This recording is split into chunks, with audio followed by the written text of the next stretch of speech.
80, yeah, you've got that one right as well, and somebody hasn't put their name on. If you send us a text or a WhatsApp, do put your name on. Don't assume. It's not like when you send a text to your mates or a WhatsApp to your mates and they can see who it's coming from. We can't. We can only see your number.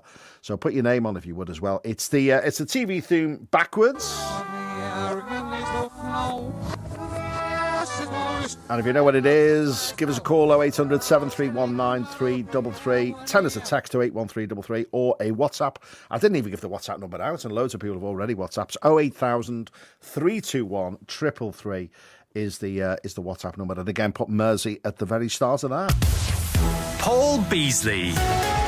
BBC Radio Merseyside. It is 26 minutes past 10 o'clock. Now, a new grassroots social value football club has come to Wirral. New Brighton Victoria FC was founded in May 2023, and it's welcoming all abilities of children up to the age of 16. The team is aiming to become a game changer in grassroots junior football, and the club chairman, Chris Guy, and Community Officer Carly Weir are both with me in the studio now. Good morning, guys. Good morning. Good morning. Chris, glad to see you've come in your Christmas jumper. Well, it's the 1st of December, isn't it, Paul? So, yeah, get in the festive spirit. Good for you. Good for you. That's great. It's good to see you here. But, Carly, you are well and truly wrapped up this morning because it is freezing out there. And it's actually not a lot better inside here as well. Chris, let's go back to the start. You founded the club in May 2023, very, very recent. How did it all come about? Yeah, so it just came about from basically wanting to set our own club up with our social values. So a lot of football clubs, not just on the Wirral but everywhere in the world, they're very win-orientated, win at all costs, and we just wanted to be different. One of the things what we always say is we don't just want to be a football team on a Saturday morning playing matches. We want to do a lot of stuff outside of it as well. And that involves the local community, local charities, and just doing events for people who, really deserve it.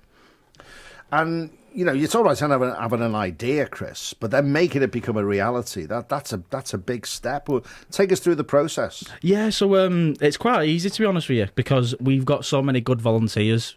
So all of our parents on the committee are mostly parents of children for our football club. So we've got a really good club secretary, child welfare officer, community officer, obviously with Carly, and we've got a vice chairman recently appointed, Andy Milner, who is our under-10s manager. Again, we've just all got the same values. We're all positive. We don't shout at the kids. I've been involved in grassroots football only for 3 years, actually.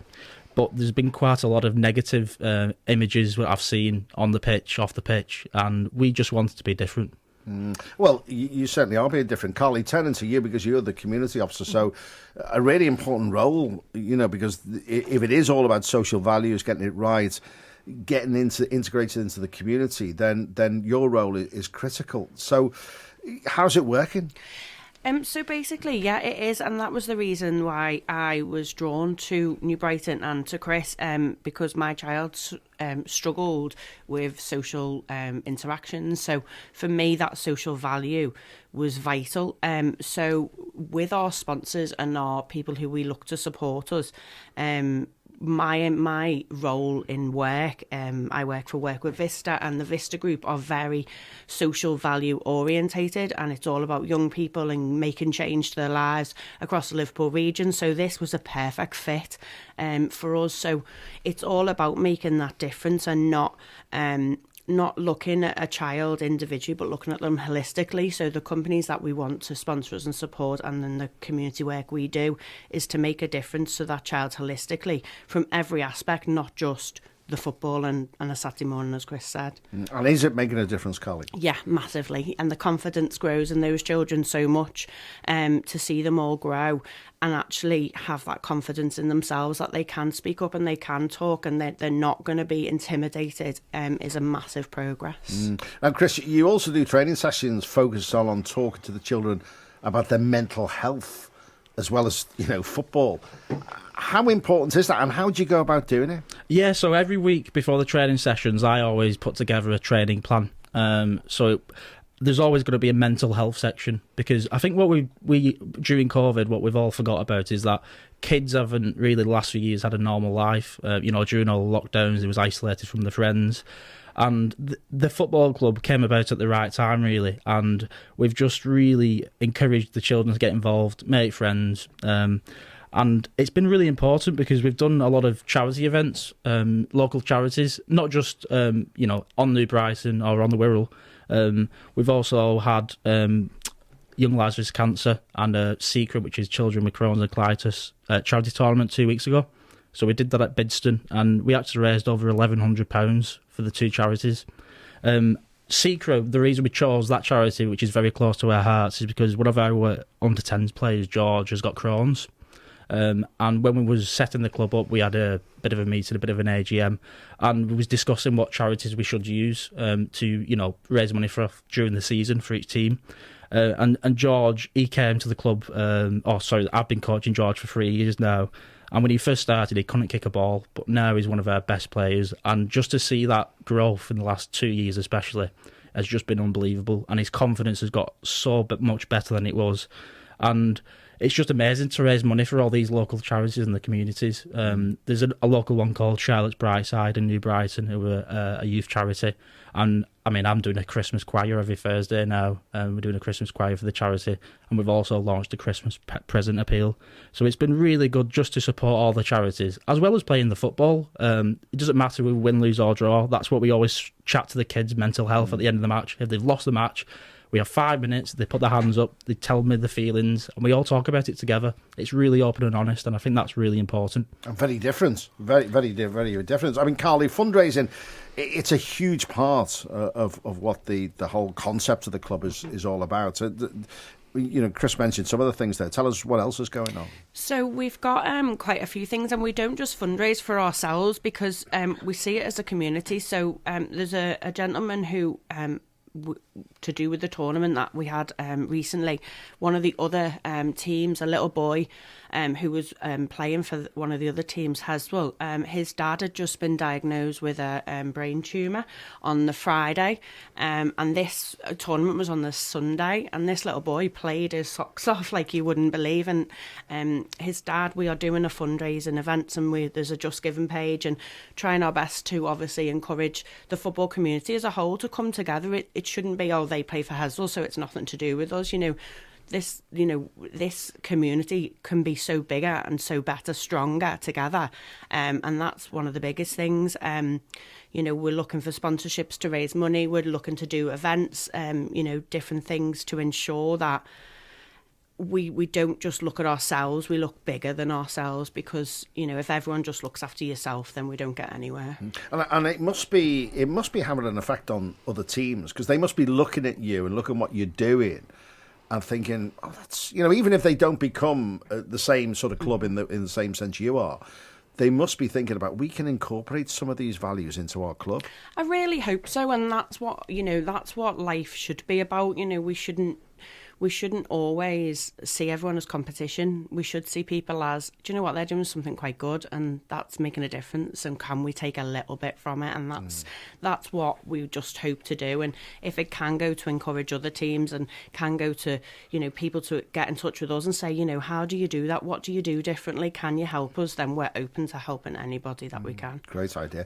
Chris, you also choose 2 children every month to take part in a specialist one-to-one training session at the Football Academy. Tell us about that. Yeah, so this was just an idea based on rewarding good behaviour and positive attitudes.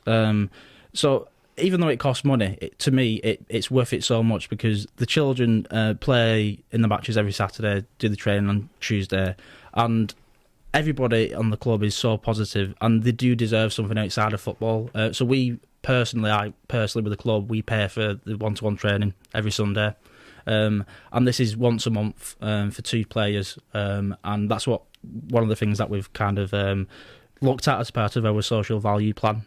So we've got a social value plan in place for this year and next year, and all the events we want to do, what charities we want to raise money for. And just touching back on Chris Mountford, who is the gentleman who's unfortunately been diagnosed with a brain tumour. They're actually the activity coordinator for Wirral Council. She's setting up a charity tournament on, I think it's the 29th of December, and that was inspired from our tournament. And she's been asking me, you know, how did you do it? I've sent through this morning all the forms that we completed, and it's just that is what Carly's talking about. It's other clubs getting involved with us as well. It's not just about New Brighton, Victoria. It's about everybody. And Carl, I think it was you, Carly, mentioned the young lad with Crohn's. Is it George? George. George. Just Yes, 9 years of age. unbelievable. Yeah. Just his attitude, because you know he overcomes daily challenges with the illness, and just to be so positive and improve so much. Honestly, I'm really, really proud of him. Yeah, and he's won awards in the club, hasn't he? Yeah, so he got Player of the Season last season, which I was very surprised about, because you know, it's not necessarily the best ability player who gets that. So what we did at the end of last season, we asked each player for their choice, not just based on ability, but based on their attitude. And George overwhelmingly won that award. And just to see his face on the presentation day was amazing. But it's things like that's what inspires us. I actually, last week we did a parents like a bongos bingo style night, like a boozy bingo, and I dressed up as Freddie Mercury, obviously. So that was quite fun. And after the event, I was having a chat with one of the parents, and they said, "Chris, what makes you do this? What is your passion? Because you've obviously got a massive passion for it." And about 5 minutes earlier, the same parents was telling me that when they used to play for a different club, their son was only getting 5 minutes every game. Whereas we have at least half a game for each kid, so it's all equal game time. And they said that he fell out of love with football, but when he came to New Brighton 2 months ago, he's fell back in love with it again. And that's I said to him, that's the reason I do it, exactly that reason, because I put the smile on the face of the young boy, and that's the main thing. That is fabulous. Carly, there will be people listening to this, so hopefully there might be companies and the like who want to help you and support you. How can they get in touch? So we've got a website, so if they can get in touch with the website, or we've got either email myself or Chris. Which best one to use? Yeah, probably the website. So the website's nbvfc.co.uk, or you could email Chris Guy at nbvfc.co.uk, or Kelly Weir at nbvfc.co.uk. We've also got a Facebook page which we post regular updates.